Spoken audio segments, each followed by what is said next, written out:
अस्सलाम वालेकुम everyone. So we were talking about medicine.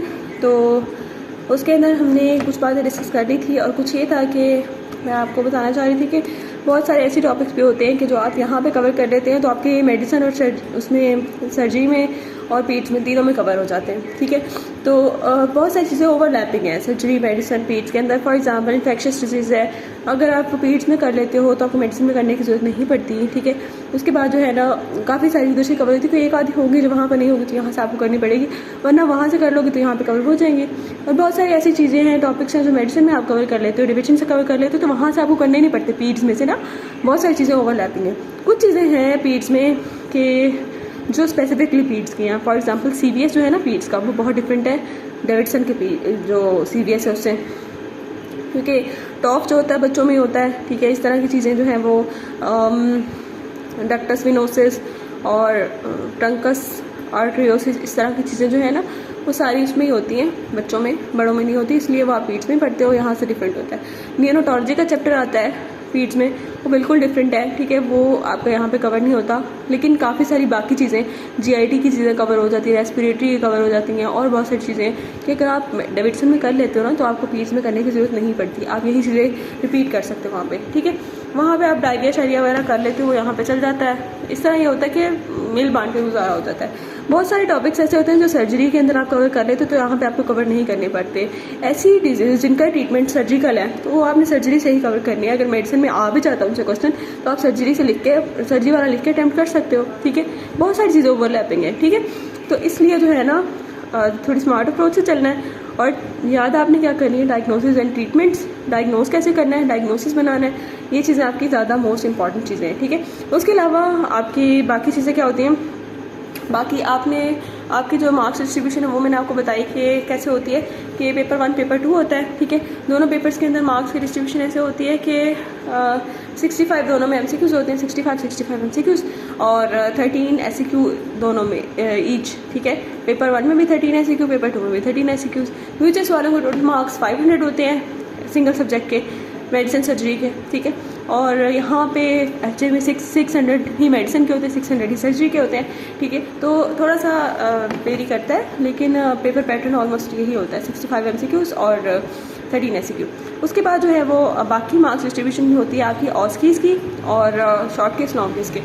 अब यहाँ पे ना सीन ये है कि आधे मार्क्स आपके वाइवास के हैं, तो वाइवास आपको बहुत विजिलेंटली देने पड़ते हैं, ये नहीं कि आप सर से उतारो। ठीक है, वाइवास के अंदर आपकी ऑस्की होती है। ठीक है, ऑस्की एक्चुअली में मेडिसिन की 70 मार्क्स की होती है। उसमें टोटल स्पॉट्स कितने होते हैं, 14 स्पॉट्स होते हैं। ठीक है, उन 14 स्पॉट्स में आपके काउंसलिंग के स्पॉट्स होते हैं 3। ठीक है, उसमें से 2 जगह पे आपने काउंसिल करना होता है, एक पे कोई ना कोई पिक्चर या कोई चीज़ बनी होती है, आपने उससे रिलेटेड क्वेश्चनिंग करेगी डॉक्टर, आपने उनको आंसर करना है। ठीक है, 1-2 स्पॉट होंगे एक्सरे और CT स्कैन के। एक्सरे हो सकता है किसी भी चीज़ का, चेस्ट एक्सरे हो सकता है, कोई भी हो सकता है, नीमोथोरेक्स, हीमोथोरेक्स, इस तरह की चीज़ें हो सकती हैं। और CT scan mostly subdural haematoma या एपिड्यूरल हीमाटोमा, इस टाइप की चीज़ें आती हैं। उसके अलावा एक स्पॉट होगा आपके ड्रग्स का। ठीक है, ड्रग का स्पॉट होता है। उसके अलावा एक स्पॉट होता है जिसके ऊपर आपका कोई इंस्ट्रूमेंट पड़ा होता है, आपने उसको डायग्नोज करना है, उससे रिलेटेड बातें, क्वेश्चन पूछे हो सकते हैं, उसकी इंडिकेशन, कॉन्ट्रा इंडिकेशन, ये ब्ला ब्ला, इस तरह की चीज़ें होती हैं, वो होती हैं। बाकी जो होते हैं ना स्पॉट्स, वो कोई केस सिनेरियो दिया होता है, उस केस सिनेरियो को डायग्नोसिस बनाना है ऑन द स्पॉट, उसको ट्रीट करना, ट्रीटमेंट लिखना है, उसकी इन्वेस्टिगेशन लिखनी है। और बच्चों टू दी पॉइंट जितना रहोगे ना और उतना ही अच्छा आपके लिए। और समझने के लिए आपने सारा कुछ करना है, याद करने के लिए, पेपर अटैम्प्ट करने के लिए, SCQs अटैम्प्ट करने के लिए, investigations, diagnosis, clinical features, how to make a diagnosis, these are the most important things. बाकी पैथोफिजियोलॉजी ब्ला ब्ला जो है ना वो आपने समझनी ज़रूर है, और MCQ पर्पस जो है ना वो आपको आनी चाहिए। ठीक है, SCQ में कभी भी फिजियोलॉजी पैथोलॉजी नहीं आती होती। ठीक है, उसके अलावा रह गई बात शॉर्ट केस लॉन्ग केस की। अच्छा, उनके लिए आपने जो बुक फॉलो करनी है दैट इज़ बेड साइड। ठीक है, हमारे यहाँ पे कहा जाता है कि आप ना फॉलो करें उसको, मैकलॉड को। अगर आप मैकलॉड पढ़ सकते हैं वेल एंड गुड। ठीक है, नहीं पढ़ सकते bed side is more than enough. ठीक है, उसके अलावा आपने वीडियोस कौन सी देखनी है, वीडियोस आप GK मेडिक्स की देख सकते हैं, मैकलॉड की वीडियोस देख सकते हैं। उसके अलावा तीसरी चीज़ जो है इसमें एग्जामिनेशन में, वो मैं आपको बताऊंगी जो मोस्टली किसी को पता नहीं होती, मैंने अपनी पूरी क्लास को मैंने बताया था कि आप वो वीडियोस देखें। Doctor Junaid Jahangir Abbasi from Rawalpindi medical university, ठीक है, वहाँ से हैं वो सीनियर रजिस्ट्रार। तो उनकी वीडियोस हैं वो आप सर्च करेंगे तो आपको मिल जाएंगी। वो पीडियाट्रिक्स की वीडियोस हैं और पीडियाट्रिक्स और मेडिसिन की एग्जामिनेशन ऑलमोस्ट सेम होते हैं, ठीक है, जस्ट जीपी का फ़र्क है, बाकी सारा कुछ सेम है। तो अगर आप वो कर लेते हैं तो आपको मेडिसिन भी कवर और पीट्स की एग्जामिनेशन भी कवर, ठीक है। एक चीज़ में आप कवर कर लेते हैं ना, मेडिसिन के एग्जामिनेशन कर लिए आपने तो पीट्स में भी कवर हो जाते हैं। और एक बेड साइड जो है ना आपकी, एक दफ़ा उसको रट लो, महीना लगा के ना, 15 दिन लगा लो यार, उसको एक बार रट लो। 3 यूनिट होते हैं ना हमारे, तो यहाँ पे 3 होते हैं, बाकी मुझे नहीं पता। 3 महीने की रोटेशन होती है। उस 3 महीने की रोटेशन में जितनी असेसमेंट्स होंगी ना उन सब में बेड साइड चलनी है। बेड साइड के डब्बे, बेड साइड की examination, bed side A to Z रट लो बस, ठीक है। आपको प्रॉफ में भी वही काम आनी है, हर जगह बेड साइड चलनी है।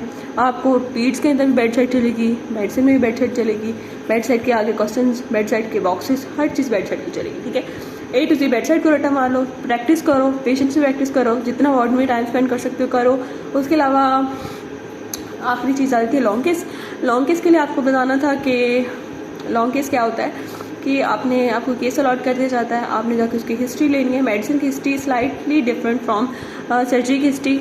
मेडिसिन की हिस्ट्री मोर डिटेल्ड होती है, ठीक है। उसके अलावा जो है वो आपने क्या करना है, उसका प्रॉपर इग्निशन का एग्जामिनेशन करना है, एग्जामिनेशन लिखना है, आपके पास सारी इंस्ट्रूमेंटेशन होनी चाहिए, ये दिन से आपने एग्जामिनेशन करना है, ठीक है। उसके बाद क्या होता है कि प्रोफेसर आपके बेड पे आता है, ठीक है, उस केस के रिलेटेड आपसे सारी फाइंडिंग्स पूछता है, आपसे हिस्ट्री सुनता है, आपसे सारी क्वेश्चनिंग करता है कि जो है ना वो आपका केस क्या है, उस केस से रिलेटेड क्वेश्चनिंग होती है।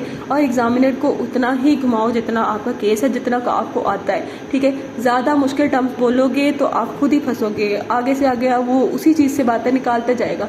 चीज़ वाइवा को लीड कर आप खुद कर रहे होते हो, ठीक है।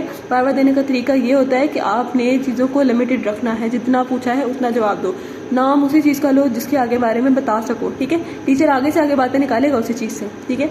तो इसलिए भी जिसे कहते हैं ना विजिलेंट। और उसके अलावा ये कि जो है ना आपको बहुत ज़्यादा उसमें वाइवा में मोहतात रहना होता है। ऐसा नाम नहीं लेना जिसको आगे एक्सप्लेन ना कर सको, जिसकी वजाहत ना दे सको, ऐसी बात बिल्कुल नहीं करनी, ठीक है। तो ये सारी तरीका था और आई होप सो आपको आइडिया हो गया होगा कि मेडिसिन को पढ़ना कैसे है और कैसे लेके चलना है। I think so that's all for medicine. कोई और मसला हो तो आप पूछ सकते हैं। और अबाउट पीडियाट्रिक्स मैं आपको इंशाल्लाह नेक्स्ट वीडियो में बताती हूँ। और जो है I think so that's all for medicine कुछ। और मेडिसिन की ना गाइडलाइन, जो टॉपिक्स कौन कौन से आपने करने किस किस चीज़ में से, वो मैं इंशाल्लाह एज अ पोस्ट अपलोड करूँगी, तो स्टे ट्यून, ठीक है। तो ताकि आपको कुछ चीज़ मिस ना हो, सब कुछ पता चल जाए। और that's all for today. Thank you so much.